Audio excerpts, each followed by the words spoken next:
نحمده ونصلي على رسوله الكريم اما بعد فاعوذ بالله من الشیطان الرجیم بسم اللہ الرحمن الرحیم۔ السلام علیکم ورحمۃ اللہ وبرکاتہ۔ امید کرتی ہوں آپ سب خیریت سے ہوں گے۔ اللہ تعالیٰ آپ سب کو اپنی پناہ اپنے حفظ و امان میں رکھے۔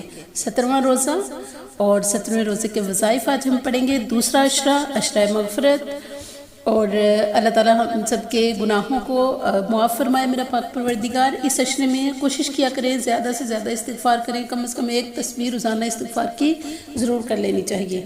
جی تو وظائف کی طرف آتے ہیں۔ وظائف کی طرف آتے ہیں۔ نماز فجر کے بعد ہم نے 3 مرتبہ یہ دعا پڑھنی ہے۔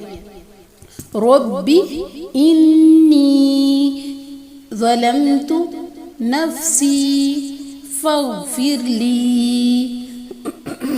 یہ دعا ہم نے نماز فجر کے بعد 3 مرتبہ پڑھنی ہے، اور نماز ظہر کے بعد 11 مرتبہ ہم نے پڑھنا ہے یغفر اللہ لکم وہو ارحم الراحمین۔ اچھا جی، اس کے بعد نماز عصر کے بعد ہم نے 3 مرتبہ پڑھنے ہیں، یہ دعا پڑھنی ہے رب اغفر لی ولوالدی وَلِمَن دَخَلَ بَيْتِيَ مُؤْمِنًا وَلِلْمُؤْمِنِينَ وَالْمُؤْمِنَاتِ وَلَا تَزِدِ الظَّالِمِينَ إِلَّا تَبَارًا۔ یہ دعا ہے، یہ صرف رمضان میں عصر کے بعد ہی نہیں، یہ آپ عام بھی روٹین میں آپ یہ دعا پڑھ سکتے ہیں، بہت خوبصورت دعا ہے۔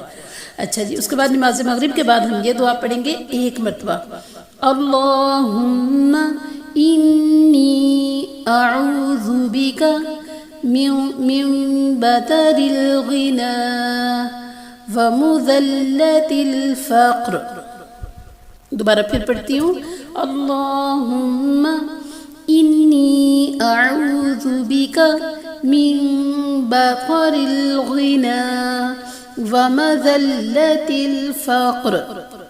نماز تراویح کے بعد آپ نے 1 مرتبہ یہ دعا پڑھنی ہے، اللہم انی اعوذ بک من موت الفجاءۃ ومن لدغۃ۔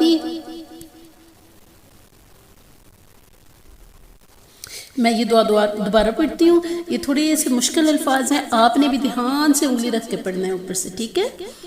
اللہم انی اعوذ بک من موت الفجاءۃ ومن لدغۃ الحیۃ ومن السبع ومن الغرق ومن الحرق ومن ان اخر على شيء ومن القتل عند فرار الزحف۔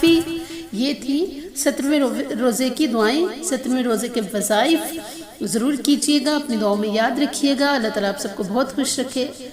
السلام علیکم ورحمۃ اللہ وبرکاتہ۔ آج تھوڑی سی مسٹیک ہو گئی ہے، اس کے لیے معذرت، انشاءاللہ میں دھیان رکھوں گی، میرا دھیان کہیں اور تھا، اس وجہ سے اس کے لیے I'm sorry۔